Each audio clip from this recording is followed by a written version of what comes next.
فضل بھائی پلیز. نحمدہ و نصلی علی رسولہ الکریم. دیکھیں دین پورا ادب کا نام ہے. الدین کلہ ادب.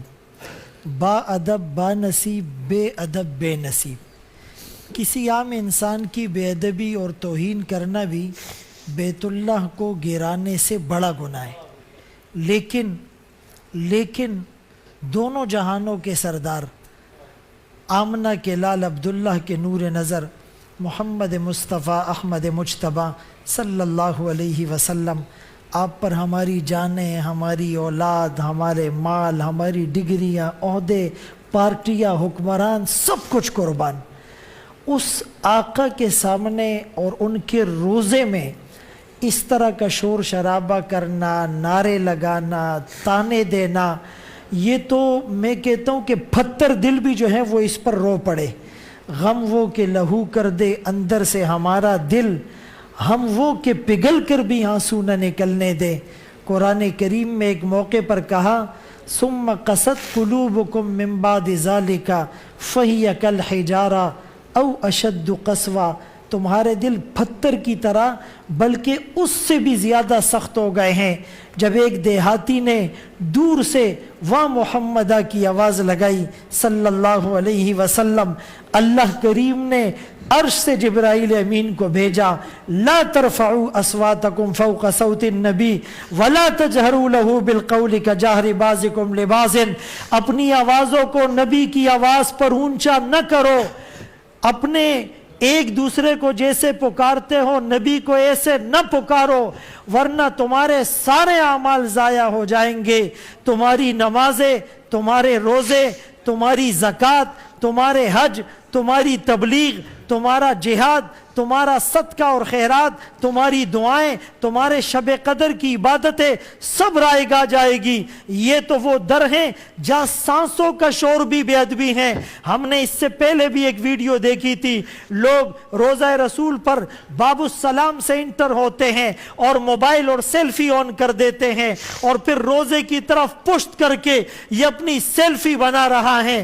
اس سے بڑا بے ادب کون ہوگا؟ اور پھر آج جو ہوا بھائی، اگرچہ تمہارا اس سے سیاسی اختلاف ہے، لیکن خدا کی قسم یا تو باپ کے دشمن کو دیکھ کر بھی آوازیں کسنے کا حکم نہیں ہے. ہم کہاں جا رہے ہیں؟ ہم اللہ کے غضب کو، اللہ کے قہر کو دعوت دے رہے ہیں. ایک موقع پر میرے آقا کے سامنے حضرت ابوبکر صدیق، حضرت فاروق اعظم رضی اللہ عنہ آپس میں کچھ بحث کر رہے تھے. تھوڑی سی آواز اونچی ہو گئی، فوراً اس پر آیات نازل ہوئی. اس کے بعد فاروق اعظم رضی اللہ عنہ اتنا آہستہ آقا کے سامنے بولتے کہ آقا کو بار بار پوچھنا پڑتا، آپ تھوڑا زور سے بولیے، مجھے آواز سمجھ میں نہیں آ رہی. ہم نے بیت اللہ کو اور روضہ رسول کو اور مسجدوں کو اور علماء کو اور اسلامی شاعر کو کھلواڑ بنا لیا ہے. اپنے ملک کا کتنا غلط منظرنامہ ہم پیش کر رہے ہیں، اپنے اکابر کی، اسلاف کی کتنی ہم جو ہے تاریخ کو بدنام کر رہے ہیں. خدا کی قسم ہم نے ایسے اللہ کے ولیوں کو دیکھا، آج تک روضہ رسول پر جا کر، مواجہہ شریف پر جا کر سلام کرنے کی جرت نہیں ہوئی.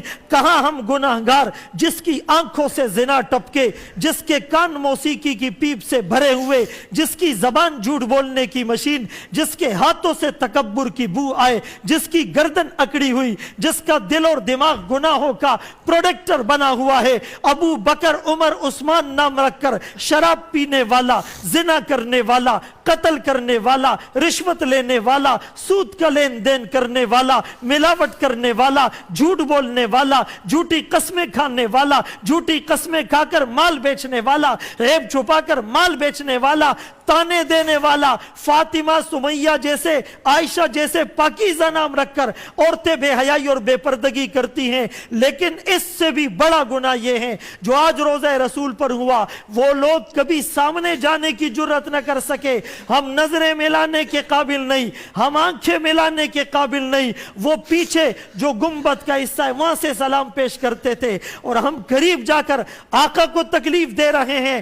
خدا را توبہ کیجئے، توبہ کیجئے. ہماری ساری برادری, ہماری ساری پارٹیاں, ہمارے سارے لیڈر خدا کی قسم جوتے کی نوک پر, محمد عربی کی عظمت اور ناموس پر, روزہ رسول کے تقدس پر ہم کبھی آنچ نہیں آنے دیں گے. ہم توبہ کریں, روئے اللہ کے سامنے, گڑ گڑائیں. آج کی رات میں اپنے آنسوؤں کی بارش سے دل کی زمین کو سیراب کر کے کہیں اللہ ہمیں معاف کرنا, غم حیات کے سائے محیط نہ کرنا, کسی غریب کو دل کا غریب نہ کرنا. میں امتحان کے قابل نہیں میرے مولا, مجھے گناہ کا موقع نصیب نہ کرنا.